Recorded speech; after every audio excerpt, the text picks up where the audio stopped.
Di bidang ekonomi, mengenal ciri-ciri paham liberalisme yang menjadi pijakan-pijakan Eropa melakukan industrialisasi di dunia timur adalah kebebasan berusaha berperan pemerintah terbatas pembuatan peraturan yang menyokong dunia usaha.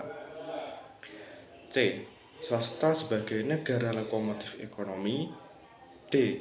Ekonomi ditentukan oleh pasar. Materi kedua tentang jenis-jenis imperialisme. Di dunia terdapat dua jenis imperialisme, yakni imperialisme kuno dan yang kedua adalah imperialisme modern. Game Modern School ini adalah model penjajahan yang dilakukan Spanyol dan Portugis kepada negara-negara timur. Mengenai ciri-ciri imperialisme kuno adalah A. Yang pertama adalah gospel, yang kedua adalah glory, dan yang ketiga adalah gold. Jadi gospel adalah imperialisme untuk menyebarkan agama Katolik terhadap negara-negara dunia timur yang dijajahnya. Contohnya, ketika Portugis kembali menguasai dunia ternate dari Maluku, Portugis menghadirkan misionarisasi terkenal mengenai Francisco Xavier untuk menyebarkan agama Katolik di daerah-daerah tersebut. Maka jangan heran daerah-daerah yang pernah dalam kekuasaan penduduknya beragama Katolik. Sebagai contoh saja, 3 kertas sebelumnya bernama Sunda Kelapa. Sekitar abad 15, Portugis diberikan konsesi oleh kerajaan Pajajaran untuk membangun benteng dan kantor dagang dunia di Sumatera. Maka pengaruh Portugis di wilayah Jakarta Utara sampai sekarang masih berlangsung di Jakarta Utara. Terdapat gereja tertua di daerah Tugu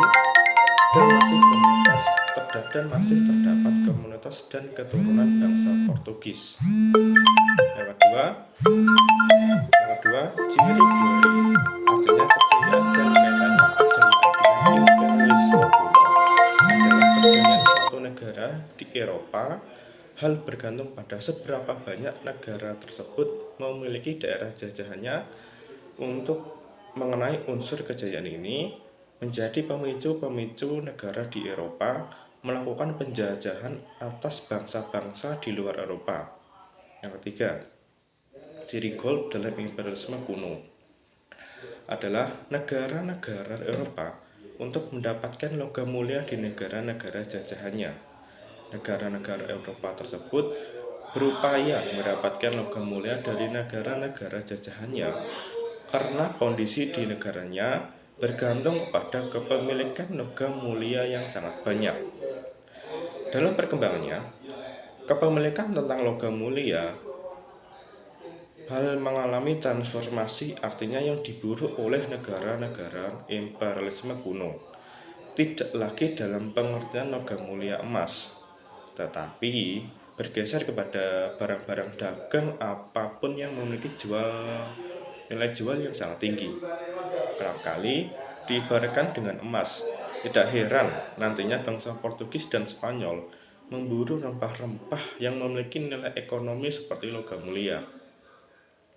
Dikarenakan rempah-rempah itu memiliki nilai ekonomi yang tinggi di Eropa, sehingga menamakannya rempah-rempah dari Nusantara itu terlihat seperti emas harganya. Maka melalui penjajahan bangsa Portugis dan Spanyol berupaya tips perdagangan rempah-rempah di dunia imperialisme modern dengan ciri-ciri menguasai alam pemasaran hasil industri imperialis dan eksploitasi.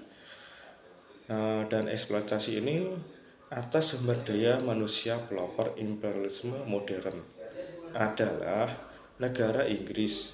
Negara-negara Eropa lainnya mengikuti jejak Inggris sebagai negara imperialisme modern, ataupun penyebab munculnya imperialisme modern adalah akibat dari revolusi industri praktek modern terhadap daerah jajahannya adalah menjadikan daerah jajahan sebagai investasi bagi para pengusaha swasta dari para penjajah negara.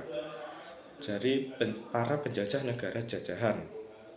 menjadi daerah pemasaran bagi hasil industrialisasi penjajah negara. Jajahan menjadi sumber bahan-bahan mentah untuk mendukung kegiatan industrialisasi di negara penjajah. Negara jajahan menjadi tempat penanaman modal asing bagi para pengusaha swasta yang berasal dari penjajah atau berasal dari negara penjajah.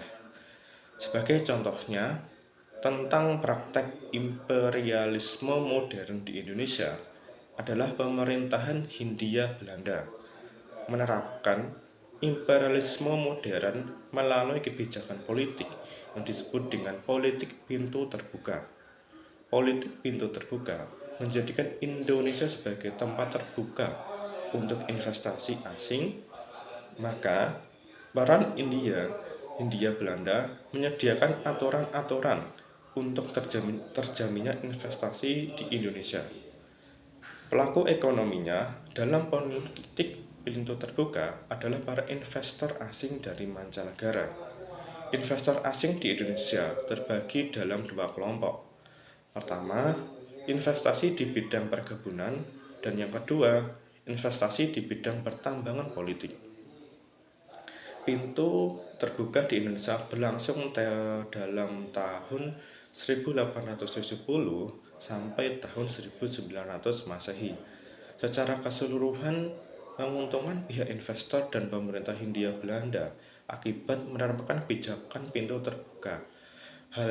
Sedangkan kondisi rakyat Indonesia dengan investasi asing melalui politik pintu terbuka dalam keadaan yang sangat miskin.